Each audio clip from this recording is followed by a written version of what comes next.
When he comes to sleep, When I was in junior high school, I became good friends with a guy called Robert. We bonded over our love for things like Magic the Gathering, video games, football, anime, all of that. His father worked for the government, so Robert was kind of a rich kid and he lived in this big two-story house. When we started college years later, Robert's parents decided to move out of the city because his dad wanted to become the governor of another state. However, Robert didn't want to move out of the city. After all, he had his girlfriend, his friends, and his whole life in here. So his parents let him keep the house with one condition: that he found roommates who would be able to help him out with expenses and keep him company, of course. His cousin, a couple of other friends, and I all moved in with him.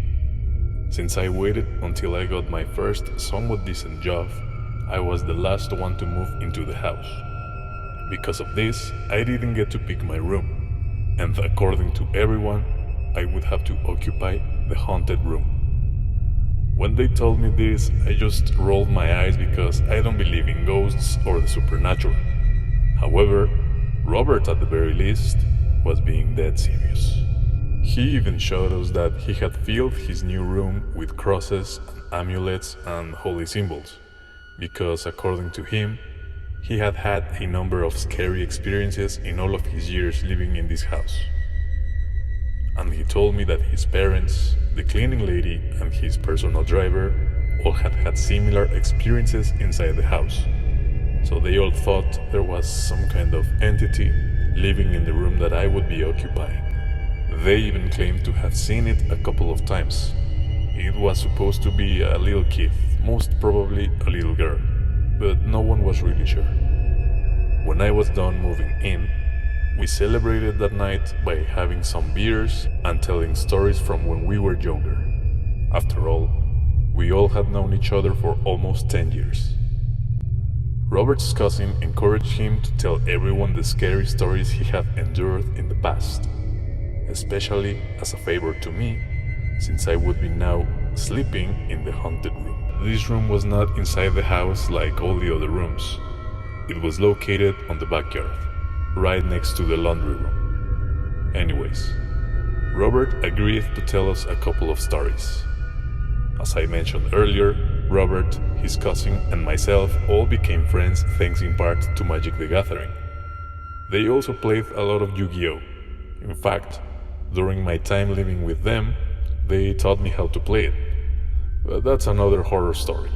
Robert told us that a couple of months earlier, days after his parents had already moved out, he had been sorting out cardboard in the kitchen one night.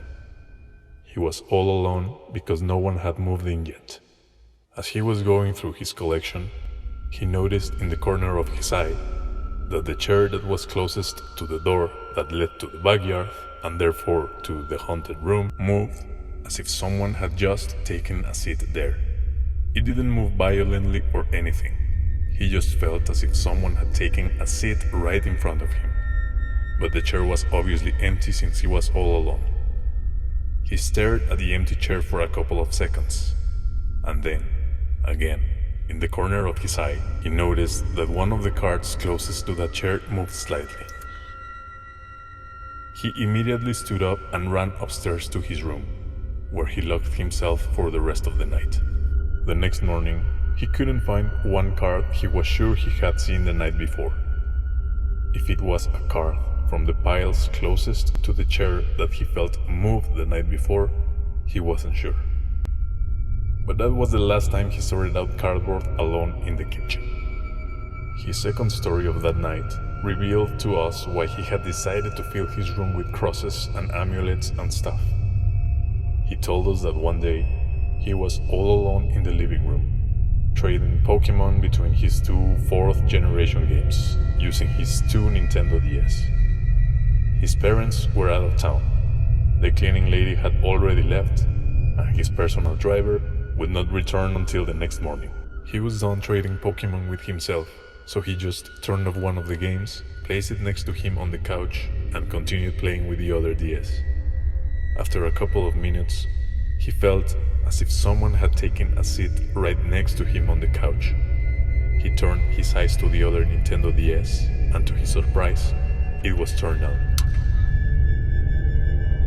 He turned it off again, left it on the couch one more time, and resumed playing with the other one. After a couple of minutes, he heard the sound of the other Nintendo DS.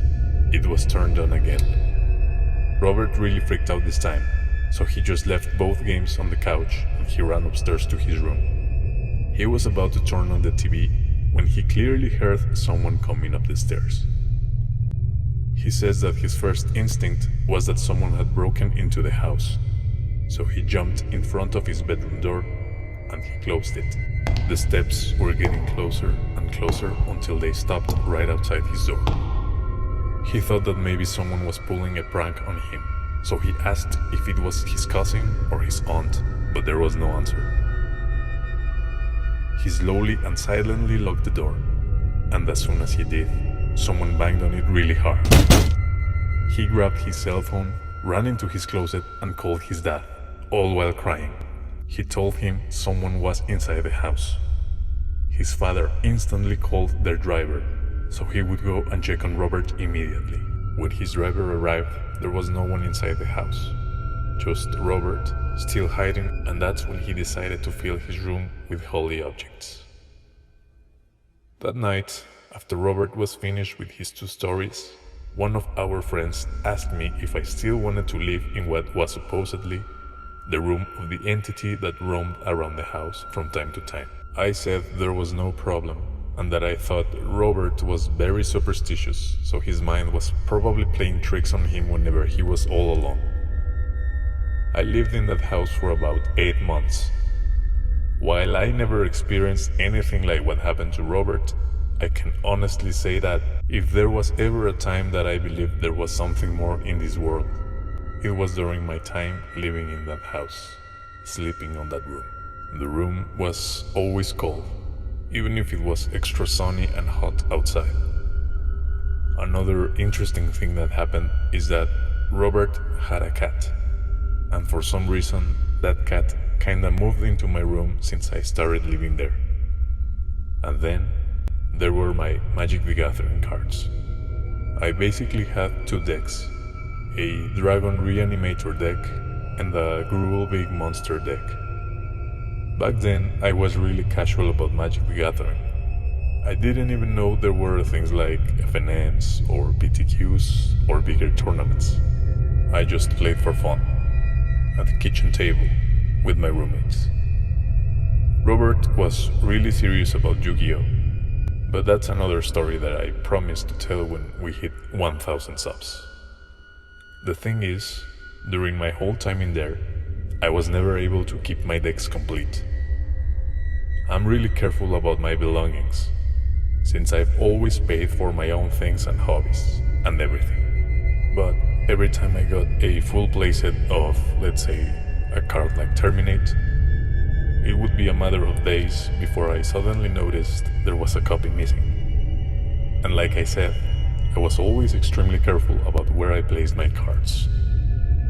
Every time we were done playing, I would check if my deck was complete before returning it to its box. At first, I thought maybe one of my friends had borrowed my cards in the past and then forgot to return 1 or 2 of them.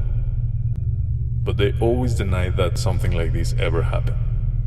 Plus, they had far more money for cards than I did at the time, so it didn't really make sense for them to steal cards like Terminate or Buried Alive when they had their own copies and far more expensive and or older stuff. I also remember very clearly that I used to place my deck boxes right next to a Charizard toy figure that I used to have. I cannot tell you how many times I returned from college or from work to find the Charizard figure on the floor or the deck boxes slightly open.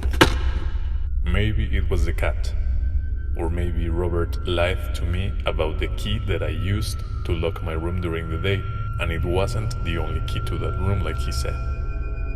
I'll probably never know. What I do know is that I didn't have a lot of things back then. Just my college books, a couple of DVDs, some dumbbells to work out, and that was it. The only two things that seemed to move around on their own were my Magic the Gathering cards and that Charizard figure. Years later, a friend told me that maybe the entity that supposedly lived on that room was indeed a kid. And that's why he or she would grab, well, the only toys in my room. Maybe that's why it grabbed the Yu-Gi-Oh cards and the Nintendo games around the house. I really don't know. But there was definitely something odd in that house and in that room. So what do you guys think? Did Robert lie to me about his stories, or about there being only one key to that room? Were the cleaning lady and his driver part of the prank? Have you had supernatural experiences involving your childhood toys or cards? Let me know in the comments, and we'll gather again on the next video.